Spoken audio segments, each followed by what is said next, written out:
Hello, welcome back to Teach Languages Online, the podcast giving you the best advice for your online language teaching business. I'm Lindsay, your host of Lindsay Does Languages, and this episode we're going to be talking about something that maybe you've fully embraced and got on board with, or on the other hand, you might have left alone with a barge pole.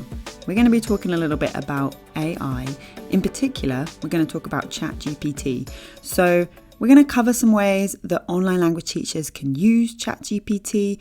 First of all, I'm going to answer a few questions, and also I have a little something for you so that if you do decide to go ahead and use this for your online language teaching, I've got a little free download that is, I don't know how long it's going to be free because it's kind of too good to be free. So there's that.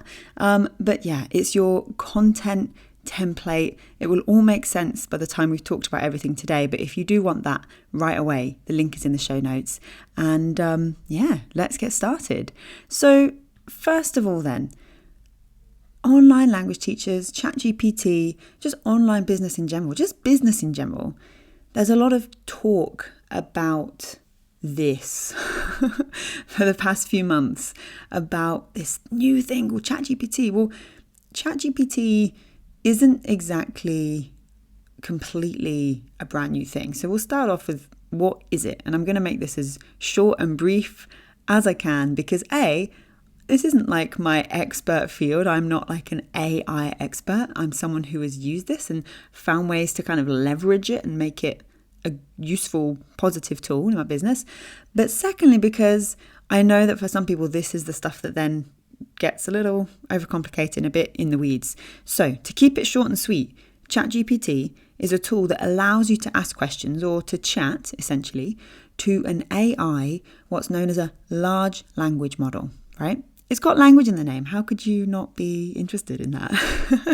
And in particular, ChatGPT is built by the company OpenAI.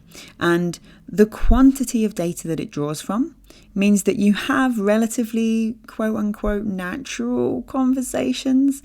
You could literally go on and chat, but it's not kind of sentient. It's kind of like, a few years ago when Siri first appeared and Alexa's and the Google Home stuff, and you just talk to them in your house, and that's a bit like, whoa, oh my God, this is so freaky and crazy. What is this? And now people just do it all the time.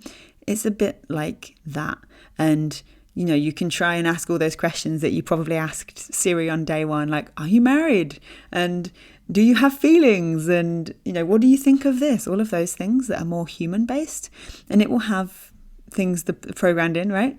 But with that in mind, I know because I've felt that firsthand in terms of those voice things, right? Of like, ooh, not sure how I feel about that.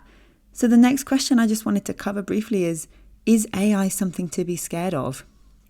Well, it's easy to understand where this fear of AI comes from. There's this plethora of Black Mirror-esque dystopian films where the robots take over. It's easy to see where that fear comes from. And part of that is founded in the idea of not necessarily knowing and or trusting the full ins and outs of who is behind a particular technology. And I can't answer the question, is AI something to be scared of, with a solid answer.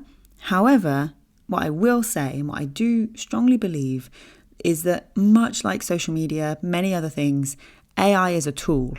And that tool is, the potential damage of that tool is mostly dependent on the uses that a user gives it, right? For example, a knife can do a great job helping you to prepare dinner, but equally, it could kill another human if the user decides to use the tool that way. So perhaps a better question is, are users of AI something to be scared of? And again, difficult to answer, but if there's one thing that eliminates fear most effectively, it's knowledge.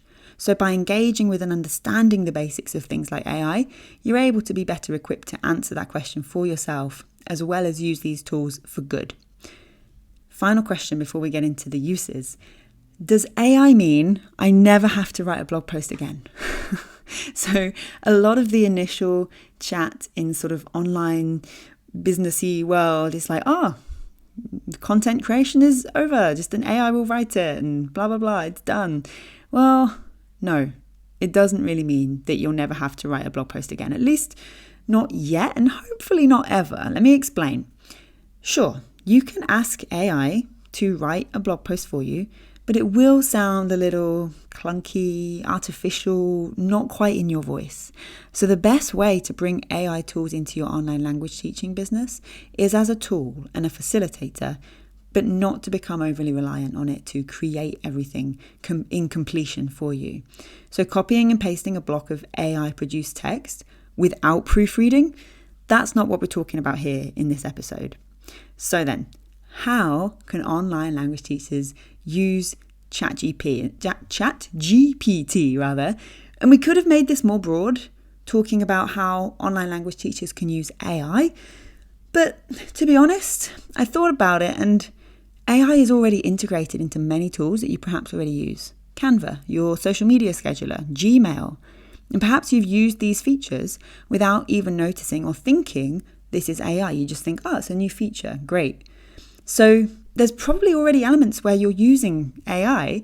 So instead, we're going to focus on ChatGPT specifically. And idea number one is to generate and expand content ideas. Rather than rely on ChatGPT to fully write your blog articles for you, instead, use it to generate ideas. So for example, if you want to write a blog article called 5 Ways to Refresh Your Language Learning Motivation, you could try something like this in ChatGPT.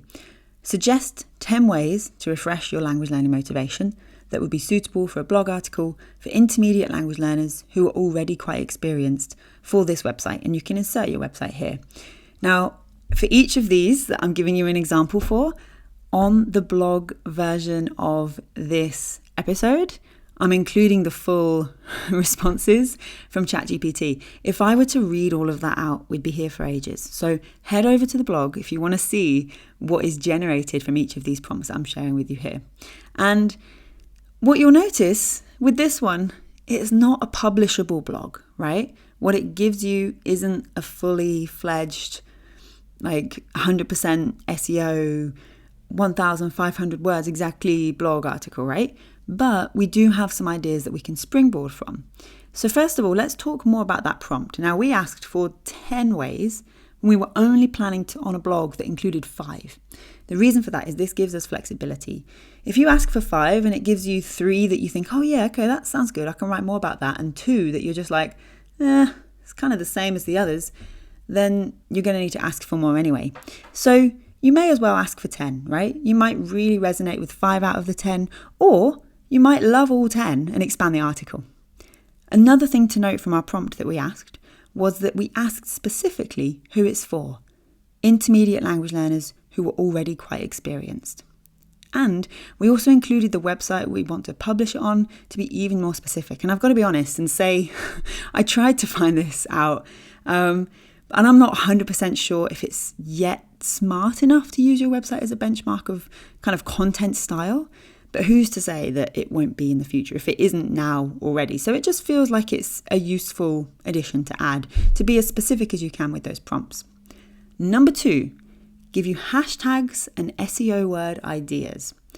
Now, the free version of ChatGPT has limited knowledge after 2021, at least at the time of writing this in 2023.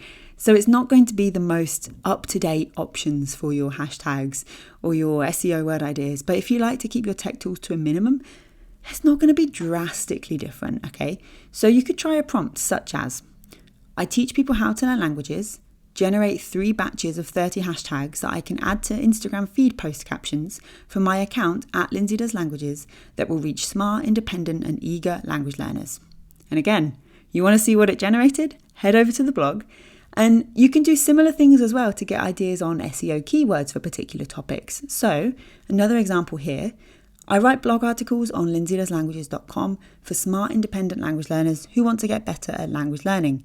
I'm writing a blog article titled 5 Ways to Refresh Your Language Learning Motivation. What would be some SEO optimized keywords that would be worth including in the blog article? Okay, so you can see we're not just saying good SEO words for language learning, right? We're giving as much as we can because that's going to get us more specific and better for us results, right?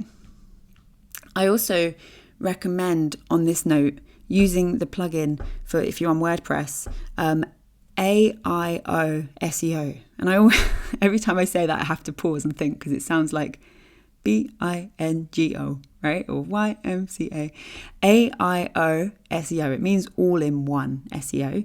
It's a really useful plugin if you're on WordPress. It gives you an idea of individual words and short phrases that are different types of SEO word. So it gives you common, uncommon, emotional, and power words. And then it kind of logs your headlines and stuff to see if you've included a good range. So that's just fun to experiment with. And I have a list of those words to get you started that is included in your free content tracker. So if you join my email list below, you can get your copy for that. In the show notes, you'll see the link. And yeah, that's going to be really, really helpful to just keep track of everything as well that you find and you get from ChatGPT. Number 3, help plan your launches. So if you've done one before, you'll know that there is a lot that goes into a live launch. This isn't a thing that just happens on a whim sometimes, but there's a lot of work even then, right? So you can use ChatGPT to help figure out a launch calendar, give you ideas for email subject lines and topics, to plan your bonuses, to name just 3 suggestions. So my example here that you'll see the response to on the blog is, I've created an online course in which I teach intermediate French learners the essential grammar they need to go beyond the intermediate plateau. Can you create a 1-week launch plan for me to promote this new course to my existing email list of French learners? Include emails, social media, and live webinars, as well as other promotional ideas. And this I was really intrigued by. I was quite impressed with the range of things that it gave. But personally, I would recommend including more than what it suggested. But the great thing is you can ask it to do that. You can then say, include more, please, and it will expand on it a little bit. So you can go back and forth a little bit as well. Number 4, generate conversation starters and more for students. So AI tools aren't just useful for online language teachers in terms of marketing. ChatGPT can also help you generate conversation starters and other lesson ideas to use with your students in one-on-one group lessons, live sessions of any kind, even for your courses. So whether it's simply asking, what are some ideas to make teaching Portuguese grammar fun? It gave me some. You'll see them on the blog. Or something more detailed like, I teach A2 Portuguese learners. We're learning about how to talk about friends and family right now. Can you suggest at least 15 conversation starters I can use in our next lesson? And what I liked about this one, I knew that there was other languages in ChatGPT, but I was surprised that it gave me the answers for this. It gave me the questions in Portuguese. It's pretty impressive. And of course, I also recommend checking anything that's not produced from ChatGPT in English, as they're working with far less data for other languages. I mean, English is over half of the internet, so there's that, right, for a start. Number 5, storytelling help. So one of the most useful skills for online language teachers is storytelling, and ChatGPT can help you get better at that. And I'm not saying ask ChatGPT to write you a story, whether that's a story to use in your lessons, your courses with students, or whether it's a story that you want to share in an email. No, that will be all your words. But what we're doing here is you're relying on ChatGPT to teach rather than give you the answers. Your voice is essential to storytelling in your marketing, your lessons, your products. So here's an idea of how you can use ChatGPT as an educational tool for yourself. Can you teach me more about the Pixar storytelling model? Right? I asked it that, it gave me a really solid answer. I then thought, let's see if it will go on further. I asked, can you give me feedback on a story I wrote? It said yes. I thought, okay. So I wrote a very quick story using the story spine template that it gave me when I asked about Pixar, right? So I ended up with this. Once upon a time, there was a Japanese learner named Keith, Every day, he studied Japanese on his favourite language app, until one day, his phone broke. Because of that, he lost his streak. Because of that, he gave up Japanese, until finally, he realised that his app streak doesn't make him a perfect language learner, and ever since, he's got even better at Japanese by using a variety of fun resources and methods. And guess what? It gave me feedback on my very quick, very simple story. I was really impressed. So that one is well worth having a little play with. Number 6, code support for your website. Now, I don't know how well this is known outside of very techie people. Sort of, a lot of people are using ChatGPT just for text-based ideas, but ChatGPT doesn't just produce text-based ideas. It can also create code. Yes, incredible, right? So I really went all in here. I tried a full-on task to start us off. Can you create some HTML code to make a basic homepage for my website, lindsaydoeslanguages.com? The theme colors are, and then a hex code, so a hashtag 123456 and hashtag 098765, and the fonts are Comic Sans, haha, and Times New Roman. I teach people how to learn languages, have 20 years experience learning languages myself, earned a BA Hons in Modern Language Studies and an MA in Applied Linguistics, and my name is Lindsay. I got to the end and realised better just say who I am. And it gave me some code, and I put it into a HTML preview site, and you'll see for this one, you'll see the images that it produced with the preview of what it made. It's an ugly looking website because I gave it some conflicting colours and Comic Sans to work with, but it made the code for a website. It's really impressive. However, I guess you probably already have a website, or you have a tool that helps to make your website easier, or you have worked with someone who knows what they're doing and has done that. So it's more likely that you're going to need this element for smaller one-off tasks, right? Rather than building a whole website. So let's try another one here. Can you write HTML and CSS code for my website clickable buttons? Background color 123456, font color 098765, font Comic Sans, hover color 135791. And again, popped it into the preview. It did what I'd asked, right? And you'll see on the blog, colors and fonts, pretty weird looking, not what I would recommend for your for your modern day online teaching business, just for demo purposes.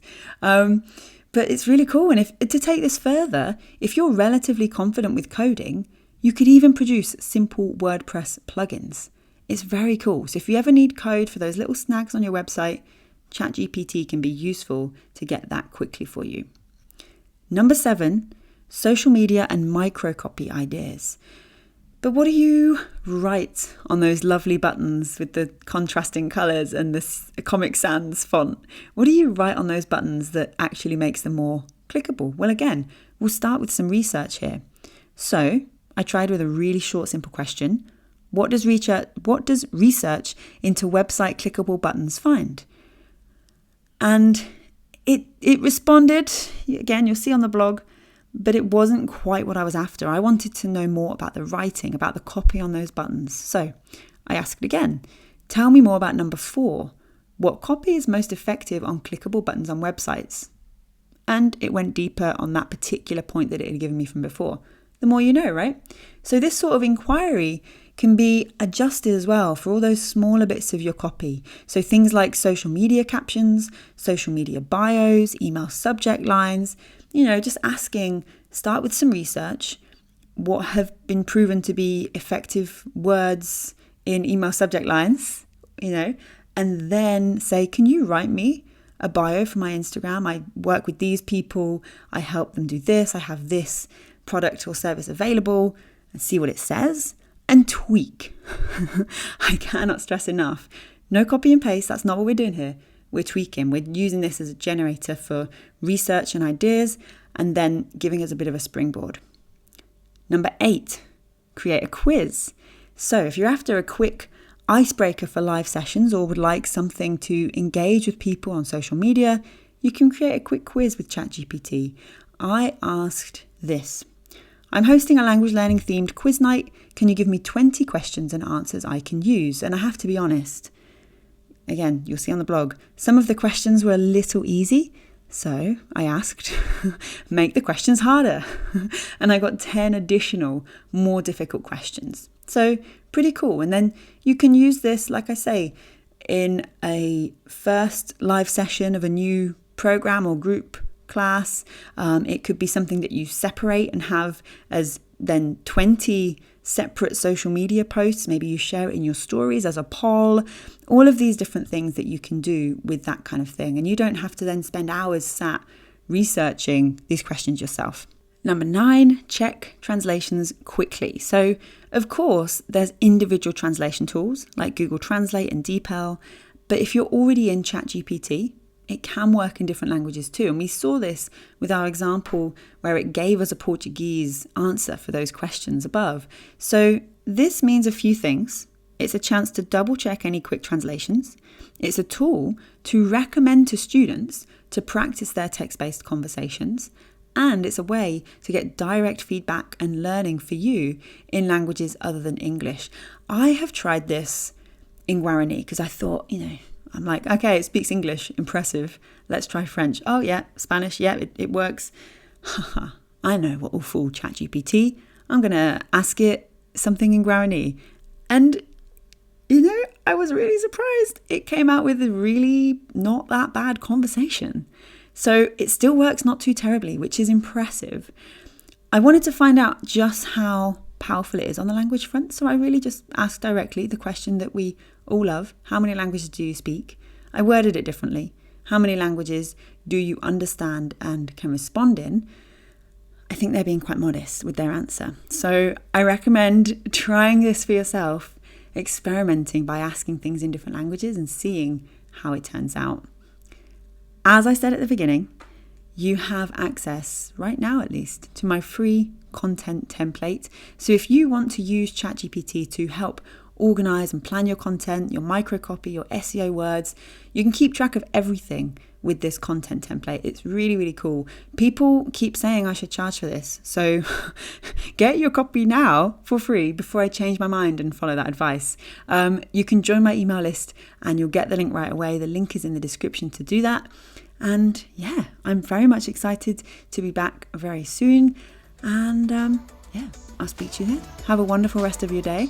If you have any questions, you can email me, lindsay@doeslanguages.com, and I'll speak to you then. Bye.